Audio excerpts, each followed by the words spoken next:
You have a TV? No. I just like to read the TV guide. Read the TV guide.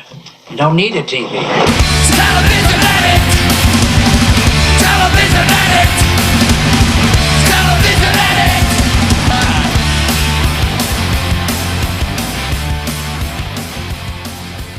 Hello, everybody. Happy Wednesday. Ken Reed here with a brand new edition of TV Guidance Counselor. As always, happy to be with you to talk about classic television using old issues of TV Guide as the doorway to our collective memories. This week's episode is a big one for me. This was very, very exciting. I got to speak with the actor and now writer Curtis Armstrong. He has a new book out called Revenge of the Nerd, The Singular Adventures of the Man Who Would Be Booger, as he is Booger and was Booger and forever will be Booger, of Revenge of the Nerds fame, but he was in Moonlighting and, of course, Risky Business and all the Savage Steve Holland movies, One Crazy Summer, Better Off Dead. You know who Curtis is. Super nice guy. Most recently on Supernatural, a show that I discuss here often. His book just came out. It's a memoir. It's very funny. It's very insightful. Believe it or not, I read it twice. I really enjoyed it. There's a lot of, for TV nerds, there is some great stuff in here. He kind of goes through all of the Moonlighting years in great detail, kind of goes through each movie chapter by chapter and a lot of his very interesting life growing up. So we discuss a lot of that stuff here, and I really love talking to him. If you are just checking out the show for the first time because you're a fan of Curtis's, welcome. You have excellent taste. I am Ken Reed. I'm a Boston-based stand-up comedian. Generally on the show, someone picks an old issue of TV Guide, of which I own every back issue. They flip through it. They write down what they'd watch that week. They hand me the TV Guide. They have their list, and we talk about their choices. It's a lot of fun. We more or less did that this week with Curtis. I gave him a stack of TV Guides. We kind of flipped and just chatted. It was a little more casual, but was a lot of fun. I think you'll enjoy this. Definitely pick up his book. Go to Barnes & Noble, wherever you buy books. Purchase this book. You will not be disappointed. I actually have 2 copies. I bought a copy to loan to people. I'm not a nutcase, everybody. It's just what I do. So please sit back, relax, and enjoy today's episode of TV Guidance Counselor with my guest, the one and only Curtis Armstrong. TV is my friend, and it has been always there for me in time of need. Mr. Curtis Armstrong, how are you, sir? I am fine. How are you? I'm very good. Thank you so much for doing this and for sitting down and chatting about television and whatever you feel like chatting about. Yep. I plied you with kind of some early to mid 60s TV guides here. Right. Some of which may be out of your wheelhouse for very Some good of them reason. are, but you know, the Mary Tyler Moore cover here from June in whatever that is, that's 64. Yeah, because I think that's when she was still on Dick Van Dyke. Right. And that was actually a big thing for me.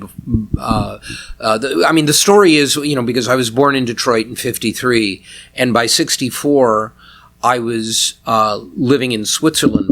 My father was transferred there. So the period between early 64 and late 67, I sort of was out of touch with a lot of American TV. But before I left, there were certain things that were really huge for me.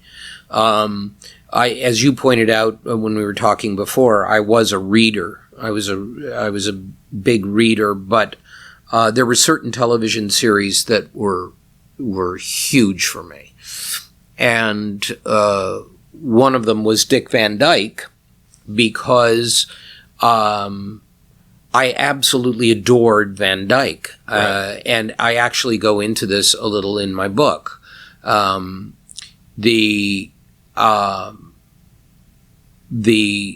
watching him, I was also a fan of Laurel and Hardy, and watching him was as close to, you know, that kind of classic physical comedy. And I just adored it, and actually used a routine that Van Dyke did on his show to get out of being beaten up by a bully in Switzerland. It's the one that was pushing you into the long jump? Into the sand, yeah. And so the Dick Van Dyke Show, it was funny now that I think about it, having gone into acting and spending so much time around television studios and sets and offices and so on. That idea that it was the writer's room, Right. was something that for me, it was alien. I had no idea what that even meant. Yeah, as a kid, there's writers for this? What is that? But I mean, when I think about it now, I think, well, I didn't even question what he was doing there. I mean, it was always just a way of giving Rosemarie and Maury Amsterdam a chance to, sing or make bad jokes and make fun of Mel Cooley. Right. I mean, that was the whole point of it. But it was really funny because, of course, now, or really any time after that, you would have seen what was going on. It would have been a 30 Rock. So you would have had the office scenes, and then you would have had what you would have seen, The actual what show. they were doing, the actual show. That would have itself. replaced the home life stuff. Because people kind of didn't care well, about that. I mean, no, but 30 Rock also does home scenes as well. Some, but yeah, that's what that would be the way they would go now. But at the time, of course, the home scenes were equally important. Yeah, that was the predominant sitcom format, was that home stuff. Exactly. Well, and that's the classic setup, forever. You follow your, whoever it is, your lead from work to home. Right. And so that was, but to me, it was just anything with Van Dyke in it was tremendously appealing to me. And at the time, Mary Tyler Moore was a part of it, and I loved the scenes that they did together, and she in her capri trousers, Yes, and the Walnuts episode. Yeah, and all that was great, but I didn't really register with her until her show. Yeah. And now that I go back and look at the Van Dyke shows, I realize, of course, the reason for that, which was, although she was given, it was a great role. Yeah. But she's the straight man, basically, to his Yeah, stuff. she is. She's certainly the straight man, but she's like a blend. She's not strictly a straight man. She has genuinely really funny stuff that she's given, and or she creates something funny out of it. Yeah, she managed to sort of combine, this isn't a scientific theory, but sort of a lot of the wife character in radio and television before that was either kind of a foil, was kind of goofy, or the subject of jokes, or was like a really harping nag. Right, exactly. And she managed to not really be either of those two things. Right. She made her own version of that role. Right. And everyone, I think almost all actors that I know, particularly women who are in comedy, all of my generation, certainly all of them go back to her. Yeah. And if you look at any of the sort of basic home-centered comedies of the last 50 years, it really all goes back to her. Pretty smart wife who it will bust your balls and you deserve it. Yeah. thing. Yeah. Yeah. But there was also a thing with her, I remember, which was really interesting because he was always goofy, pretty much. I mean, he never had any shades to him. He was always a strictly comic actor. Yeah. I mean, comic character. And of course, traditionally in the 60s, they couldn't sleep in the same bed. Right. And yet she had a sexuality which you saw. I mean, they it were was flirty, which you didn't see. Yeah. And it was pretty, I mean, it wasn't, it's not laughing subversive or anything. Not at all, but it was something that she was able to do at the same time she was doing the traditional housewife. I guess now that you say that, when I think about stuff like the Donna Reed show, which I actually enjoyed, and the other shows of its ilk that were more or less contemporaries of the Dick Van Dyke Show, the husband-wife relationship always seemed really paternal. Oh, like he was very much so. Yeah, it was more like their dad. Father than their knows husband. best. Right. And Leave It to Beaver and all. And those... it doesn't seem like that in Dick Van Dyke. They do seem like a real couple. Yes, it's the first show I can think of that feels like that. Even Lucy. I mean, it was Ricky's Lucy more like was dad. that was that was based on the radio show. Right. So it was very much of its time.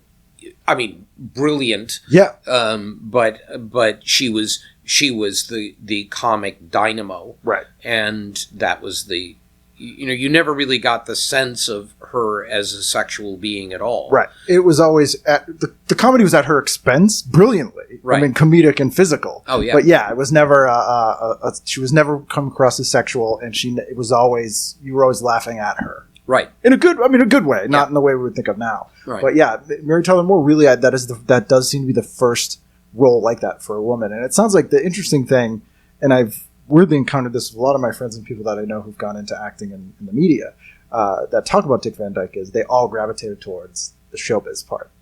Oh, sure. I mean, because it was really smart. Right. And it was knowing. And that was the great part of it, is that, and it's more, you can appreciate all of Dick Van Dyke more now than I could then. That because Sheldon Leonard and Carl Reiner, those guys were old time, Hollywood people, and Carl Reiner, Show of Shows, and he knew where all the bodies were buried, and he knew how to give a real sense of what it was like to be in a writer's room. Right. They've got the piano off to the side so they can experiment with musical numbers, and they go through acts, in the room. Alan comes in and he does this and so on, and I mean, it gave you a sense. If it wasn't exactly what a writer's room then was, it certainly came close. And it doesn't seem overly glamorous. Like Not obviously it's Hollywood, so it's a TV show. I mean, but he comes to work in his suit, right? But it's a job. But it's an office job. But it's an office job, and you can't imagine him in those days. You can't imagine anyone coming in out of looking schlubby. One of the days in 1964, I think that for a ton of people that I've talked to was groundbreaking and life changing, is February 9th. When the Beatles were on Ed Sullivan, which you read about in your book as well, right? Which you had no interest in really watching, right? No, I was not. I was not interested at all. 1964. This was. It was in Detroit still, and my sister wanted to see them, and I was really resistant because I think it came up against Disney, or at least half of Disney. Yeah, Sunday night was Wonderful World at Disney. Yeah. And I was devoted to Disney. Yeah, as all kids in America were at that time. And the Beatles, for me, were, basically a black and white picture on a newspaper that my father brought home. And right before this, as they had come over from London to New York, and there was a picture of the four of them on the plane, and I looked at this picture and I said, if there's one thing I hate, it's women trying to look like men. Right. And for the listener, Curtis is making a face that he is embarrassed about that statement. Well, if I were really embarrassed, I wouldn't tell it. Yeah, that's true. I was, you're 8 64. I was, yeah. Beginning of 64, so I was 10 still. Yeah. But it's still shockingly naive. And my father had to explain who the Beatles were, which was interesting because that was the last time my father ever had to tell me anything about the Beatles. Because then my sister, having insisted on watching the Beatles on Ed Sullivan, and I fought tooth and nail to watch Disney and lost. And so I was able to lie there and watch them, resenting every second of it, with my snotty 9-year-old heart, and then suddenly realizing that, I mean, you didn't think of it in these words, but nothing would ever be the same again. Yeah, and I mean, it's... And Sullivan, I mean, that was part of the thing.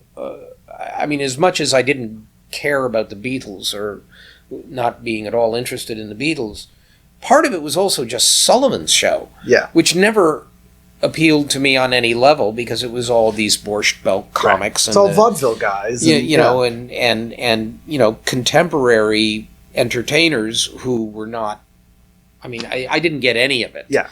You know, the puppet shows and you know, all of that. I mean, it was a tradition, again, something that goes back to a radio show, and you know that it's important to make that connection that when the Beatles appeared on Ed Sullivan, it wasn't just introducing the Beatles to this massive audience; it was also changing what was going to happen forever. Right.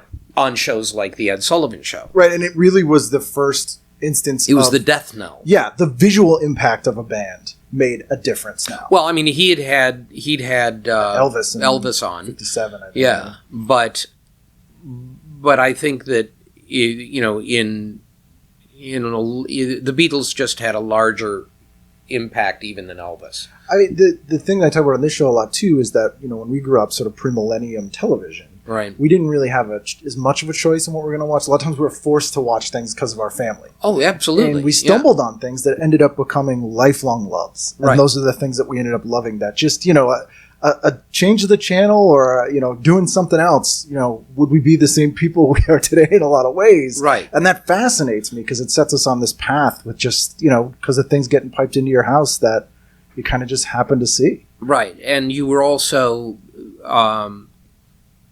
I think it was much more of a communal event.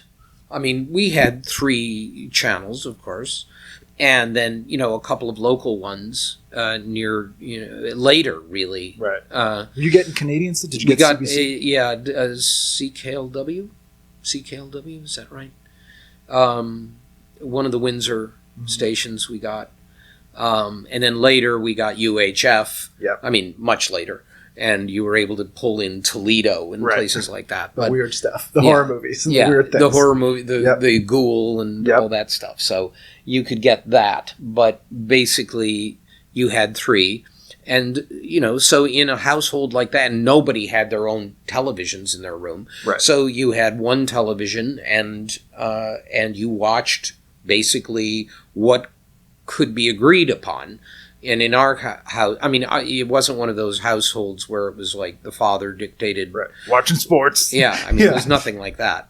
And we used to, you know, be able to agree. I mean, the other things that I was watching at the time, of course, Twilight Zone, which remains for me probably the best television series ever. I think that made a generation better people. I think it made, yes, absolutely. I think it did. And it also... you know, once again, you know, getting into the zeitgeist change of realizing that, I mean, it was a form that was not uncommon, you know, all through the 50s. Yeah. That idea of the anthology television show. Thriller. And, I mean, there were all kinds of them with the host and so on. But, you know, usually it was a host that could... you know, was an actor, usually, somebody who was a familiar face. And then Twilight Zone comes along, and you have this guy who someone described, I think it was he who described himself as looking like a Sicilian boxer. That's accurate. He's a writer. I mean, he was a writer. Yeah. And nothing about him, just like Sullivan, really. Right. Sullivan in a very different way. These were 2 guys who, in probably a perfect world, had no business being in front of a camera. They really didn't. Right. I mean, you know, certainly Sullivan was just... your dad's weird friend. Yeah, I mean, he was, you know, or uncle, you know, somebody. I mean, he was just, he was odd. And then Rod Serling, there was something, because of the oddness and the occasional scariness of the show, there was something about his stillness, and that sort of gash of a mouth that he had, and the cigarette teeth going all the time, you know. There was something about that which was not an avuncular, comforting sort of fellow who is inviting the audience into the story that they're telling. Yeah. It's almost like he's daring people to watch it. Yeah, if you look like Wonderful World of Disney, like Walt would go, "Hey, this week on the show, come on in, kids." Yeah, I mean, it's a kid's show, but I think that's the Ronald Reagan thing, and it's the was it Donna Reed had one, and Loretta Young. Yep, had Loretta one. Young, George Burns. George really Burns, funny. That's into comedy, but that anthology host would always be somebody who you wanted, the object was to make you feel comfortable. Right. And Serling never made you feel comfortable. You leaned in. When he started talking, you leaned in. You're like, what is this about? Right. And it made you pay more attention to sort of what was going to come. Do you have a favorite Twilight Zone episode? Tough. It's a tough question. It's really hard to say. There were so many of them that I loved. The thing that was funny was before I left for Switzerland, watching Twilight Zone as a boy, and then coming back to it in the late 60s in reruns, and seeing it pretty much the same for the most part, and then coming back to it when my daughter was born. We didn't have television on in the house when she was growing up. Right. We had television, and we watched movies and DVDs with her. And Twilight Zone was one of the first ones that when she was old enough to watch something like that, I started showing her Twilight Zone. And the most interesting thing for me was that was a rediscovery that was wonderful. Being able to watch it with my daughter when she was young was like seeing it for the first time in some ways. And because I was watching it with her, I felt a little bit of the joy and wonder and terror that you felt the first time. I'll tell you one episode story though. It isn't my favorite episode, but it was an interesting one for another reason, and that was the episode called "A Kind of Stopwatch." And "A Kind of Stopwatch," you remember the one, right? Everything stops whenever you click the. When I saw it when it aired originally, it gave me nightmares. It was, to me, that last scene where he's robbing the bank and he drops the watch and it breaks. Yes. And he picks it up and clicks it and realizes no one is ever going to move or talk to him again. And he goes running out screaming, "Somebody talk to me." To me, there was nothing more terrifying than that. Really? That scared me. I may have cried. I mean, it really scared me. It disturbed me deeply. It is an incredibly disturbing premise, especially for a kid. Well, as a kid it is. You go back and see it as an adult, and it's a comedy. Yeah. I was going to say that's one of the lighter episodes. It was one of those slightly labored, because as great as Serling was, his comedies almost always get cloying. And they're a little they don't saccharine really... It's just, it doesn't really work. But what you forget is what I forgot was that the guy is a bore. Yeah. He won't stop talking, and everybody that he encounters, no one likes him because he never stops talking. Right. And so then the idea that when he finally, no one will ever talk to him again in his life, it's terrifying to him. That was an element which didn't even register when I saw it the first time. The concept is what grabbed you, and the idea of being alone in the world, with all of these people who are frozen, and none of whom will ever look at you or talk to you. I mean, you're a child. What could be more terrifying than that? That's an existential crisis from a television show. And I feel like we got a lot of that stuff when we were growing up because they weren't necessarily aiming They were doing true broadcasting, but also they wrote up to everybody for the most part. Yeah. A lot of the A stuff. lot. I mean, Yeah. that it's one of the reasons the show lasts and has survived so well is because it was always that. Did you ever see the new Twilight Zone pilot with Bruce Willis from '85? No. He's in the pilot. Is he really? Yeah, it's a thing called Shatter Day. I think it might actually have been the first TV thing he did. It's like the year before Moonlighting. Yeah. Maybe interesting given your. I don't know that I would seek that out. Yes, but yeah. it's I guess I must have known that at some time, but I don't remember that. One of my favorite Twilight Zones ever is actually from the new Twilight Zone, and it's with Robert Klein, and it's a comedy episode, but it's absolutely terrifying, and it's called Wordplay, and he plays like a traveling salesman type guy, and he's trying to learn the new catalog of things that he's selling, and people start using the wrong words for things. And at first it's really funny. Like someone will come in and be like, hey, what do you want for dinosaur? And he's like, what are you talking about? Dinner. But then more and more words get replaced so that everyone around him is talking complete gibberish and he can't understand anything. Cool. Boy, And it's that's scary. horrifying. Yeah. And it's the greatest example I've ever seen of comedy turning into abject horror. And it's Yeah. such a good episode. It's maybe the only one from the new one that really, I think, stands up with the original. Yeah, I mean, by the time I was in New York, really, when I moved to New York, even before then, when I was still in Michigan, but I was the beginning of my stage career. Yep.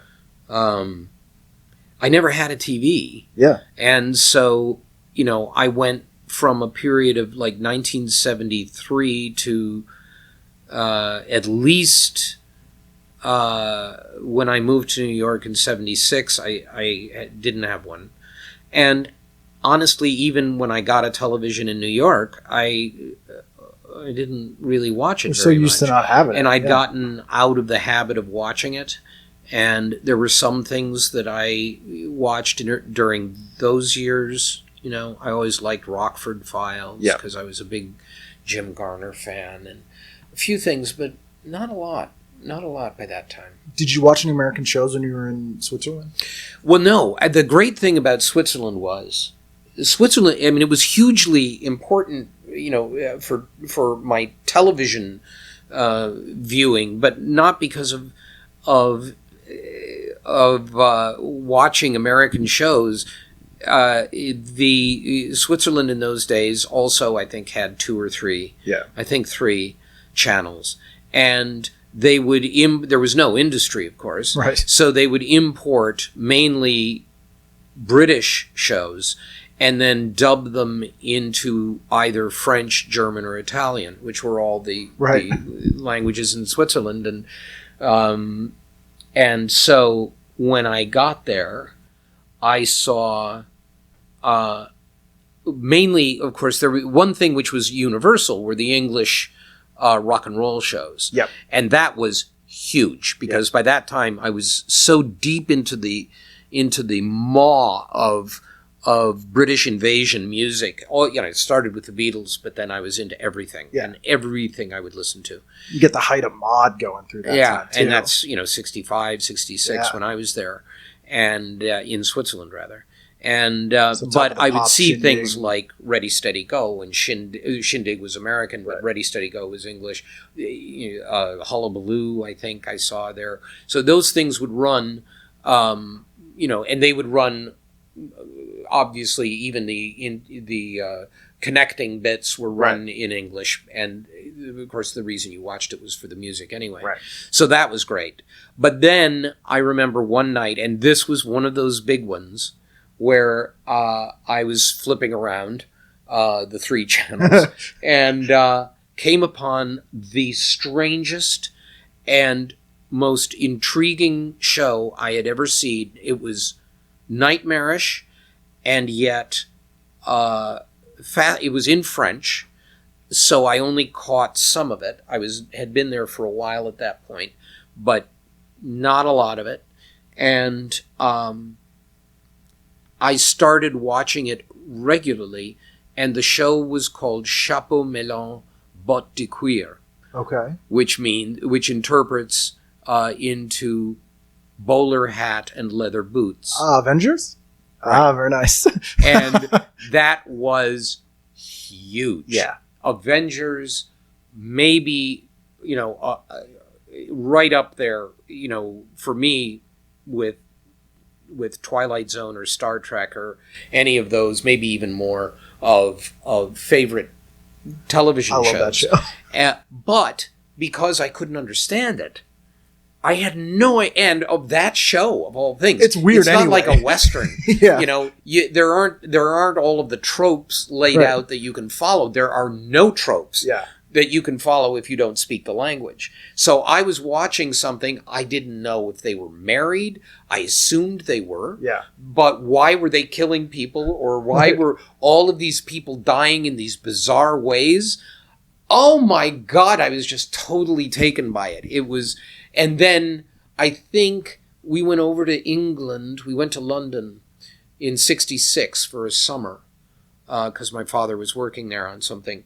And we went there, and I got to see it in English for the first time, and it was revelatory. And then when we were transferred back in '67, of course, it's the end of the Summer of Love. Right. It's the last season of Diana Rigg, and it was in color now. Yeah. And it was the best thing I've ever seen. And another show which I introduced to my daughter, and she became utterly addicted to it. It's one of those shows like that. I mean, it's very of its time, but in such a way that it's so completely stylized, it doesn't date. Yeah. Because it's so stylized. Yeah. And I've read books on the subject because I can't get enough of that strange, I mean, it was just, you couldn't, and you feel so sorry for the people who tried to remake it because, it's a time and a place. Sort of. You can't possibly do that. And we, some of the stuff that came out that time I really enjoyed as well. That was bizarre, like Adam Adamant and some of the weirder shows, or like the Dr. Phibes movies. The Dr. Phibes movies, yeah. Which, one of the guys who did Avengers directed, I forget his name. Brian Clemens, was I think so, yeah. And then the other one that I liked from TV in the '60s was The Saint. Yes. And similar. Yeah. And again, I think a lot of this stuff was, this all happening between the Beatles' arrival in the U.S. and then discovering things like the Avengers and The Saint. And then in that critical summer of going to England and being there and just seeing it all happen and going down. I remember we were staying in Chelsea. Okay. In a townhouse in Chelsea that was rented out, and we walked down to the King's Road because the Odeon Cinema at the end of the street was showing Help, and in the belly of the beast. I mean, it was on King's Road of all places. So everything it's like mod heaven. Yeah, you're in Help, watching Help. Basically, yeah. And we had never seen A Hard Day's Night. Of course, I had the record. But we'd never seen it because when it played in Geneva, you had to be 16 to see the Beatles in a cinema. Yeah. And, of course, these people gave women the vote in 1964. So the year we moved there. Yeah. So, I mean, citizen women who couldn't vote before that. So it wasn't exactly a progressive society. Right. And so we went down to see Help, having never seen A Hard Day's Night.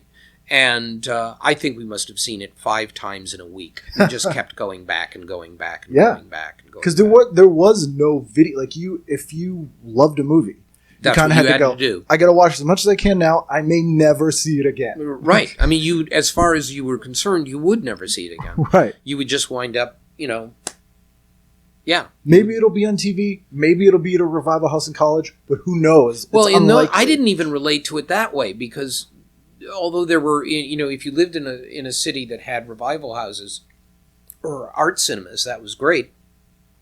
But I never thought, when I was growing up, television meant contemporary shows that I liked. Yeah. And then all of the, shock theater catalogs and the science fiction movies. It was everything going back to the 30s. Yeah, whatever was cheap. Poverty stuff that they bought up to fill up time. Right. And so I never would see a movie in a theater and think, well, maybe I'll see this on television, because there was nothing to compare it to at that time. Yeah, you can't imagine a contemporary now movie being on television in the future because you're only watching old stuff. If all you know is old movies, which was all I knew, then... But you enjoyed them as well. It sounds like old movies. I you get ate this them education. up. Yeah. I mean, the Universal horror cycle, for the two Universal horror cycles, to this day, among my favorite things of all time. Do you have a favorite Universal monster? I'm a creature guy. Creature's great. But I was more, I think I was more of a Frankenstein monster person. And I don't even know why when I was young. A lot of them I never saw, but I was a great reader of Famous Monsters of Filmland, Forrest Ackerman's magazine. Or those 70s, you're probably a little bit too old for these, but in the 70s, those great monster books, I used to go to our library all the time. Because it was the only place you could get any information about monster movies. Right. And they were these little thin hardcover books that, you know, and they were, and reading them now, because I've hunted them down, they're mostly factually just totally wrong. Right. But it was the only info you could get. You know, go back to Famous Monsters and realize that, you know, a lot of that is just complete. It reads like it's either invented or it was just because of his particular job. Right. He was relying on other sources, on Hollywood news, you know, like Variety and the Hollywood Reporter, who will announce that Christopher Lee is about to star in, you know, Valley of Fear. Right. Which was not true. And they're like half paying attention anyway, because they don't really care about those movies. So. Right, exactly. When you moved to LA, which was mid-80s? I moved to LA when I got Moonlighting, 87. 87?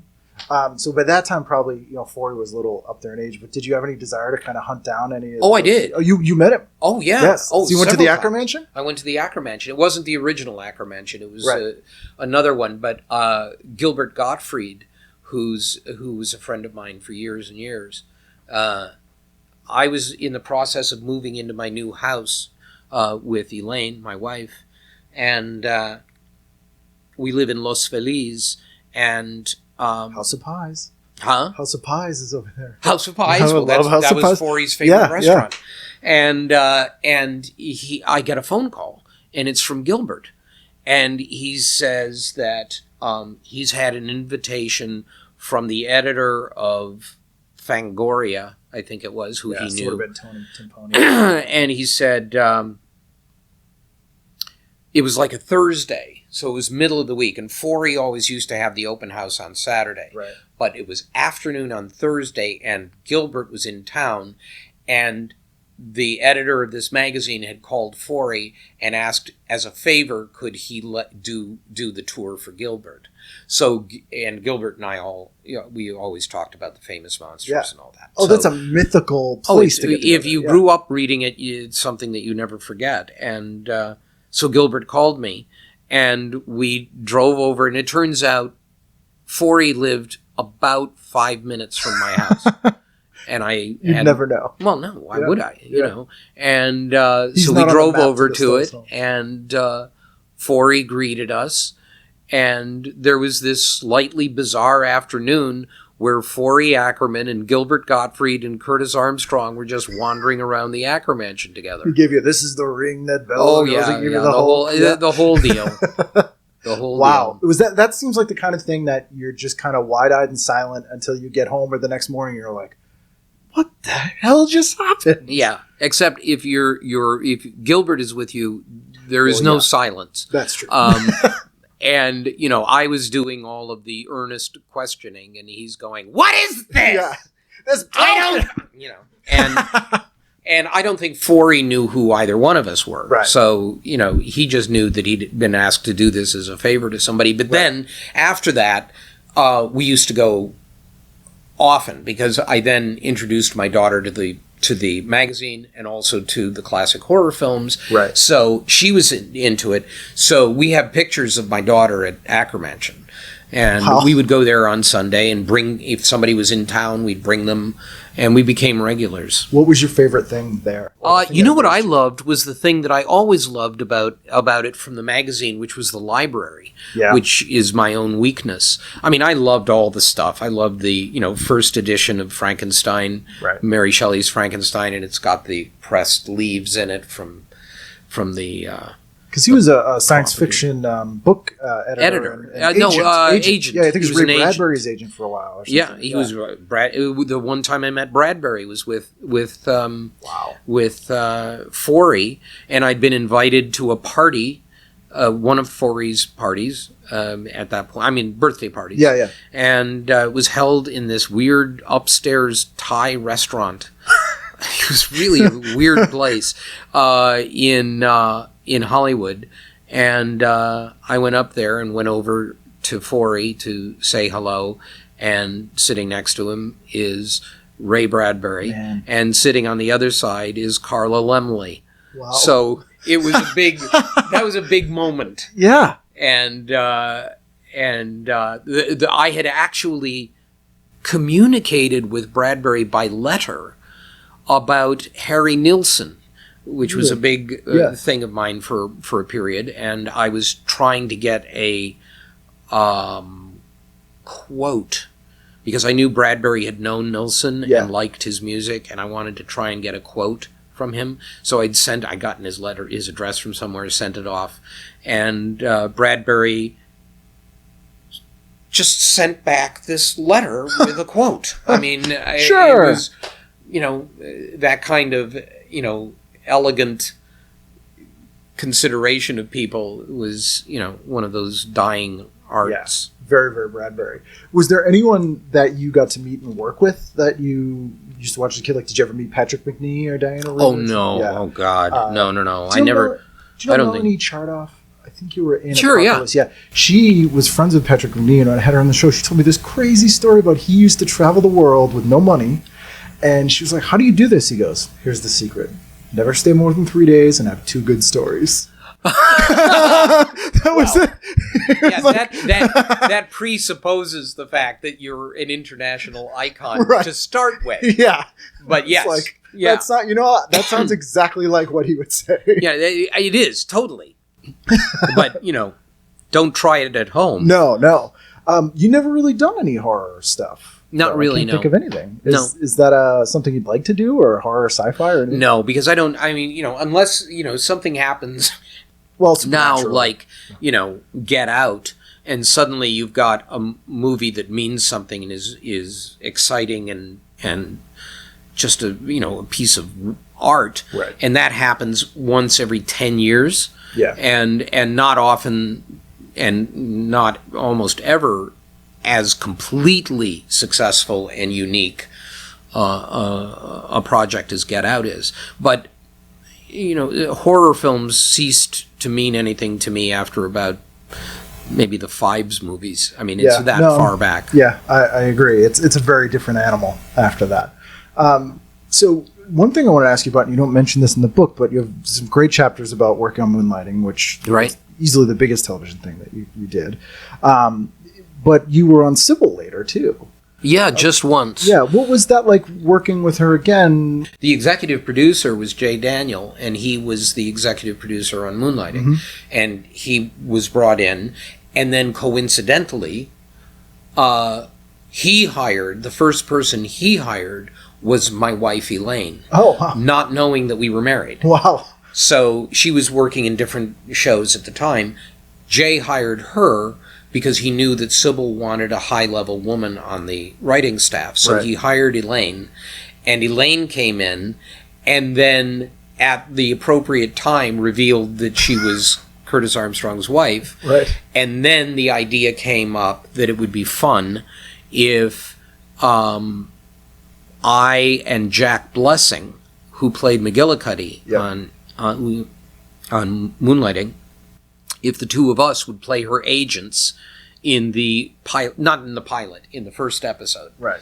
And so we did. Right. And it was great because, the truth is, with all of the madness and the craziness, I I never butted heads with either one of them. Yeah. You know, I mean, when we were working, you know, it was almost always fine.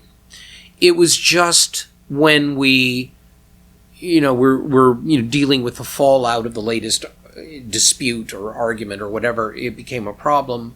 And as I go into in the book, of course, there was that other issue of never doing your off camera, which made it difficult, and you know, so you know, it was Cybill, you know, I mean, there were two of us, and so you know, wasn't this great, you know, and we did it, and we were there for a week, and it was enormous fun. Ellen Green was on that episode, who I loved, and so that was exciting that Ellen Green was there. And then you've worked with Savage Steve Holland on a ton of things. Right. Some of my favorite stuff. Obviously, Better Off Dead, One Crazy Summer, which there's Bobcat Goldthwait has told me a great story about when you were filming here and you would come into Boston and you were the only person people recognized and were yelling Boogah with Boston accents at you everywhere you went. Yeah. Boogah! You know, and you're with Cusack or whatever name, and Yeah. but everyone wants to hang around with Boogah. Yeah, well, yeah. Yeah, it was, I mean, those two movies were, they were just, I thought when I read the script for Better Off Dead, I thought it was one of the great things ever. And I still think it's great. As do I. And I think One Crazy Summer is great. They are not of any time or traditional style. It just is the strangest thing that they work so well, and that I mean, you know, we go, the book, which is, I keep saying the book, I should say the title, is Revenge of the Nerd, or the singular adventures of the man who would be Booger, which is a memoir of all of those movies and TV shows and stuff. It was the thing where I was working on this movie, Clan of the Cave Bear, up in Canada. Couldn't be more different from a little different. Yeah.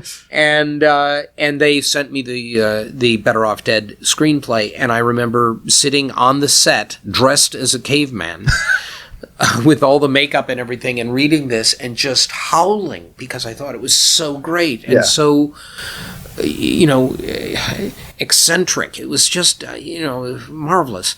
And I, you know, immediately said I want to do it no matter what. And so they arranged it, and I did it after I came back from Clan of the Cave Bear. He was a fan of yours from Risky Business. He'd seen you and kind of written this part for you. He'd seen me in Risky Business, and he'd seen Revenge of the Nerds too, which he also liked, but he was really a Risky Business guy. Yeah. And he wanted the guy the what the fuck guy. Yeah. And it's, you know, it's almost back to what we're talking about, the Avengers. Those movies, I think, endure because they're so of their time in such a stylized, out of time way that they become timeless. So yes, they're 80s movies, but they're kind of not. They're almost create what that is. They're of their own world, those, and I loved the fact that he was bringing everybody back. That once we got down to Cape Cod to do One Crazy Summer, you know, he had everybody there. It was, you know, not everybody, but Taylor Negron's there, and Diane was there, but she got cut out. Diane, was cut out, but it was just it was a delightful. I always work with Savage when he calls, if I can, because there is no more fun set than that set. A Savage Steve Holland set is just. There's a lot of laughter, and it's I love that. I don't get any joy out of going and working on something that's depressing, intense. Why would anybody want to do that? And you have a great scene in How I Got into College, which I think is the underrated Savage Steve Holland. Right? Yes, exactly. Well, that was because he was, of course, not originally. That wasn't his job originally. The original director was fired or something.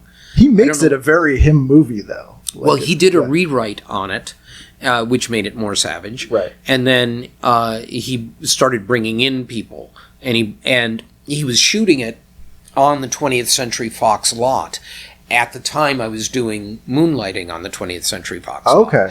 He was there. So Charles Rocket probably was too, because he was in both, I think. Yeah, sure, yeah. And Hard Gynecology and Moonlighting at the same time. Yeah, that's right. And so he called me up and asked if I could do this one thing as a Bible Arcadia Bible Academy.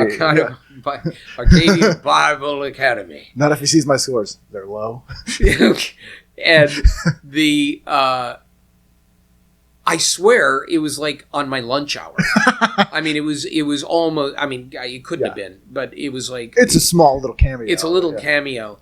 But the interesting thing is, one of the, just a side weird fact of that was that when we were shooting it, he was looking for somebody, two guys. He had one guy, he wanted another guy. Was Tom Kenny and Bruce Wagner, those guys? No. These didn't have any lines. They were my associates. Your sort of Bible school people. My Bible school guys who were with me. And one of them was Dan Fitzpatrick, who was my stand-in on Moonlighting. Oh, wow. And it was like, he came over with me when I did it. Right. And Savage just said, "Do you want to be one of the Bible guys?" And he went, "Oh, sure." So he was always in the Blue Moon office. He was one of the people who worked at the Blue Moon office, and so he wound up in Savage's movie. I'll have to rewatch it. One thing I wanted to ask you about that I think it was an AV Club interview you did, and you told an amazing story about being on a Christian movie with Gary Busey, I think. Oh, God. And both him and the director had died and said they had gone No, it wasn't the director. The director was, he had, Gary, of course, this was post-accident, right, of course. And so it was about reincarnation and God, and it was, I was really suckered into doing this movie. It was just awful. And so Gary... there was a scene in the movie. I wasn't in this, so I was not there for this. But Gary, there was a scene where Gary goes to heaven in the movie. Yeah.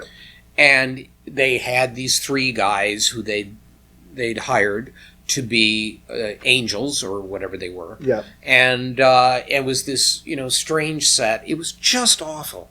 And there was like a couch and a mirror and a bunch of stuff. And these three angels are there, and he comes in and they have this discussion.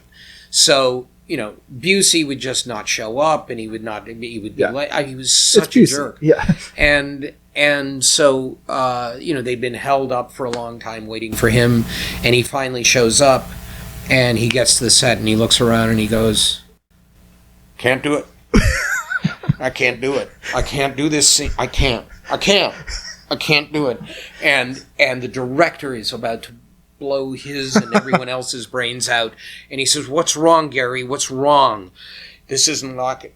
It's not like it." And it turns out that Gary had in his, he died three times or so. He died. No, he had died once on the operating table or something. Right. I can't remember what it was. He'd been to heaven. He had been to heaven. Yeah. He said, "They don't have mirrors like that. You don't look in the mirror in heaven because you're not, that couch, the lighting's that is wrong. all wrong. Everything is all wrong." He's just going nuts because they haven't designed this like his memory of what heaven was. Not an accurate heaven. At which point, one of the three men playing angels said, "Wait a minute. I was in Nam. I died once in Nam. I came back to the United States. I came back to the United States. I was knifed on the street in Atlanta, Georgia. I died. I came back. I died a second time. A third time I came back. And I'm telling you, this is exactly the way it looks like in the movie. It looks, up there in heaven, it's exactly like this." And Busey started screaming at him. And the two of them came to blows over these two men who had died and come back. What kind of couches they have in heaven? Basically. What kind of couch? They remembered. Well, I imagine that made it very amusing when you're playing an angel in heaven on Supernatural and you're sitting there like, Well, very I wonder different. what they would have thought about these couches. Yeah. Oh my God! I love that stuff. Couple just total lunatics. Yeah. You know. Yeah, those are the people we meet in this world. Well, thank you so much for doing this. It's been great talking to you. Thank you. Likewise, I enjoyed it. Thank you very much. You're welcome. Oh, baby, I see you in my TV set, yeah, baby, I see you in my TV set. I cut your head off and put it in my TV set. There you go. That was Curtis Armstrong.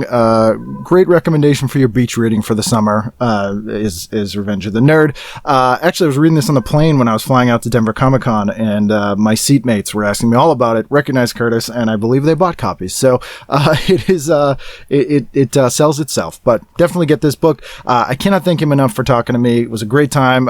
He was very busy doing press for this book, so we only got to chat for a short amount of time. Could have chatted to him for hours and hours. I don't know if he would say the same.